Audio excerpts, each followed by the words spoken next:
Hello. This is the last hello of 2023. And the day I'm recording this right now, it's my YouTube anniversary. Is there a term for it? YouTubersary? Within the last year, I took about 9,000 photos, and only a small amount of them got to get featured in videos. And within those photos, I talked a lot about some of them being my top 10, top 5, even top 3 favorites.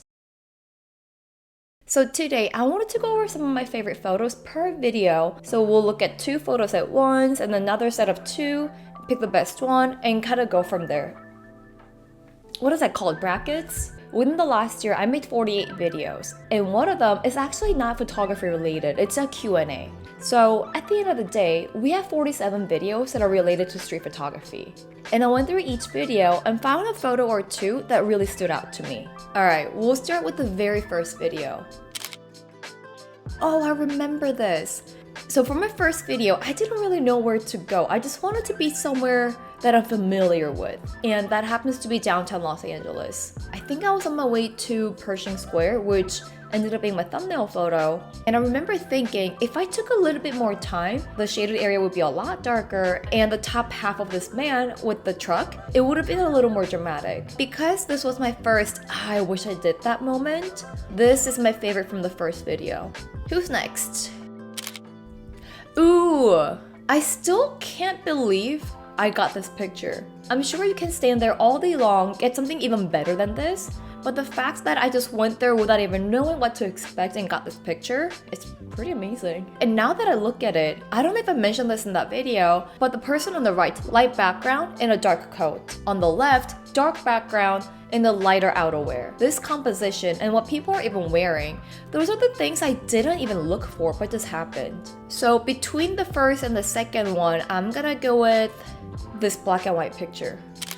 Oh, this is Silver Lake. But this picture, I remember waiting a little bit for this person to get in my frame, and I'm so glad I did. Tale of the Pup, West Hollywood. I mean, it's a picture. There's nothing special to it.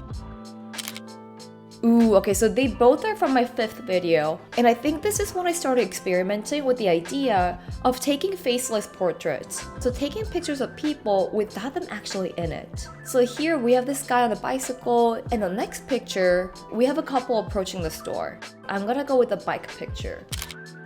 This is when I took my glimmer glass out, and I wanted to capture a lot of light, whether it's street lights, taco trucks, cars, anything. Alright, ooh! Do I even need to talk about this? I'm going with this one. From what I remember, I talked about taking pictures from a different perspective, whether you're closer to the subject or you're even looking at it from across the street. In the right picture, especially with a skateboard and people just talking to each other waiting to cross the street, it kind of captured the mood of a downtown. Not necessarily downtown Los Angeles, but a downtown of a major city. Something a little busy, a little hectic. This is in Chinatown, and I think I took a picture or 2 of this place during the day and at night. To be honest, there's nothing special to it, it's just the fact that there's a bright yellow wall with some pink accents and that it was raining. So with that, I'm gonna go with this over here.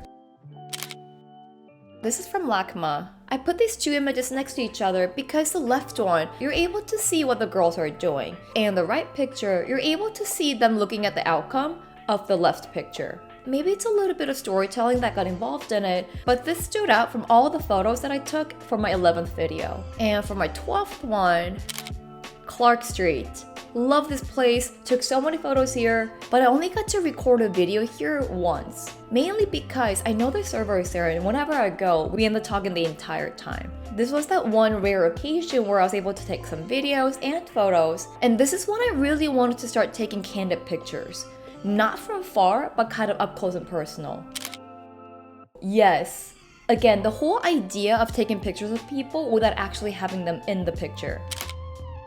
Something I did all year long was to get a picture of the big picture and then some details on the right. Although the right picture doesn't necessarily depict what the person on the left was doing, it's similar in nature. She was also writing something down, and the owner of the journal in the right picture, they were also doing something similar. So that's why I put these 2 pictures together. Let's look at the next picture and see if I like this one after all. Oh, Wes Anderson! This was interesting because when I plan on videos, I usually do it by neighborhoods. Neighborhoods as in, for this part of the video, I'll go to, let's say, Echo Park, and the second part, I'll go to Venice, or the third, I'll go to downtown LA. But this video took me everywhere. I remember going from Hollywood to Santa Monica to Union Station to I don't even know where. I remember going to a lot of places in one day for this video.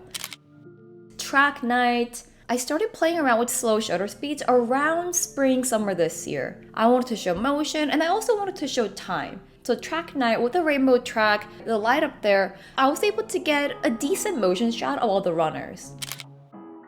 Pershing Square. This was my first time going inside of this park and I was so surprised by all the colors in there. I just remember freaking out about this place because I've never seen anything like this. I didn't expect this to exist in Los Angeles. And the next few times I went back here, I got some really good pictures. And with that, because the space opened up new opportunities for me, I'm going with this one. We don't even need to talk about this one. This is a tough one.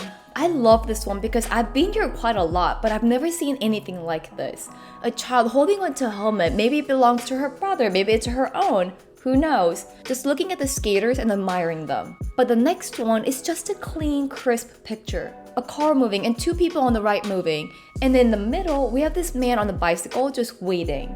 The stillness versus the movement, that's what I wanted to capture. And if I remember correctly, this happened out of nowhere when I just randomly turned around and he was there. I chose it because this was the best one out of the video, but it's gonna be a no. Because the 33rd video has two pictures that I really liked.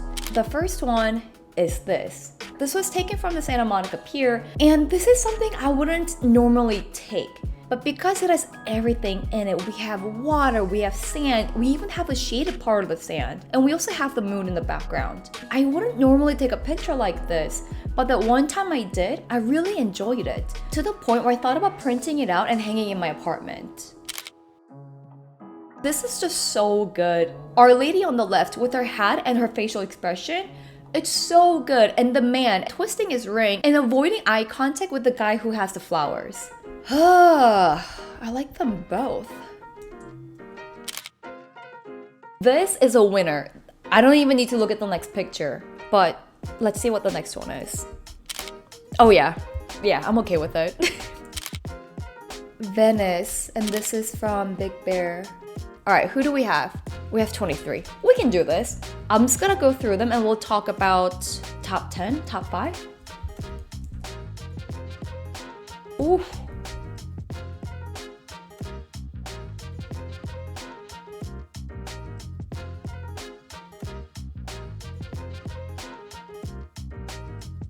Oh my god, I can't choose between those two.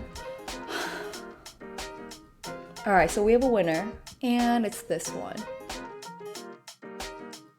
This to me is the epitome of street photography. There's a story. These two people on the left do not want anything to do with the person on the right with the roses. It's the way this man in a hat is turning his head to avoid that guy. Also, doesn't twisting a ring mean something? I'm so happy my cameras took me to some unexpected places this year, whether that's within LA, outside of LA, or even outside of the country too. I don't know if there's a goal that I have for next year. All I know is that I want to continue what I'm doing, but better. Maybe I can go back to some places I photographed before and see how my perspectives have changed. Also, we all know this, but apparently there's a new X100 series coming out next year, so maybe I'll have a new camera that could take me to some new places, show me new perspectives, open up some new doors. What are your photography goals for next year? Let me know and I'll see you next year.